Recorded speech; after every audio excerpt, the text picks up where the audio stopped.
munaasabad ballaaran oo loogu dabaaldegayo ciida Carafo ayaa waxa ay ka dhacday magaalada Muqdisho sida faahinta warkan oo inoogu soo dirayo Cabdulqaadir Cali Xuseen oo markale warbixinta Muqdisho inooga soo diray. munaasabadani oo ahayd mid aad u ballaaran oo loogu dabaaldegayay ciida Carafo ayaa waxa ka soo qayb galay mas'uuliyiin ka tirsan maamulka gobolka Banaadir qaar kamid ah gudoomiyaasha degmooyinka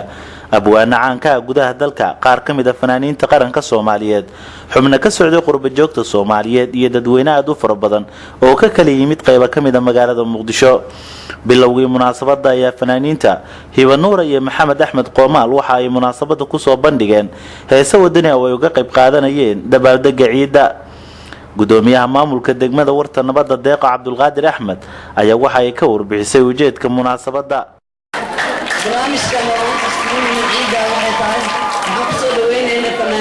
qaaliga ah ee wadaniga ah ee dadkooda wajah kuwa kale waxaan leenahay sida Qoomaal iyo Hiba Nuur ee u yimaada qof walba saacad u dhimana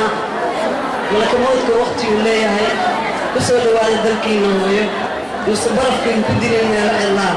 dadka kale diasporana waa u mahadcelinaa Muqdisho waxay u baahan tahay in isku tago in wixii ay laga dhigo ay u baahan tahay Muqdisho qoysna malaha qofna malaha dadka Soomaaliyeed iskale Muqdisho maskaxdi Soomaaliya waa haday nabad noqoto gobolada dhan nabad ay noqonayaan marka aan ku dadaalno sida caasimadda aan u dhisnay dawladda federaalka aan u garab istaagnayn hadii dadka Soomaaliyeed hal qof ay noqdaan oo qolo loo joojiyo dawladnimadeeni iyo wanaageeni iyo sharafteeni iyo karaamadeeni way soo noqonayaan gabagabadii munaasabada ayaa waxa hadal kooban halkaasi ka jeediyay Cali Axmed Guure oo ah gudoomiye ku xigeenka dhinaca siyaasadda iyo arrimaha bulshada maamulka gobolka Banaadir xafladda lamada qaybood leh in ma ciidi farxadda weyneed dadka muslimiinta hadanahay ciidaha u waaweyn aynu leenahay waa ciid al-adha iyo ciid al-fitr waa laba ciidood oo ummadda dhan muslimiinta meel alla meelay ka dhaxaysa waa suurtagal ciid gaar ah inay leeyihiin ummadaha kala gaar ah laakiin ka muslimiin ahaan labada ciidood waaweyn baa leenahay marka inaynu damaashaadno inaynu farxano ayaan caawa isku nimid doonayo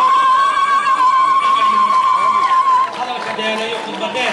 damaashaad iyo farxad madadaalo ayaa la joogaa waqti kasta waxaa u munaasaba waxaa la yidhahdaa carabtu waxay tidhaahdaa likulli maqaamin lahu maqaal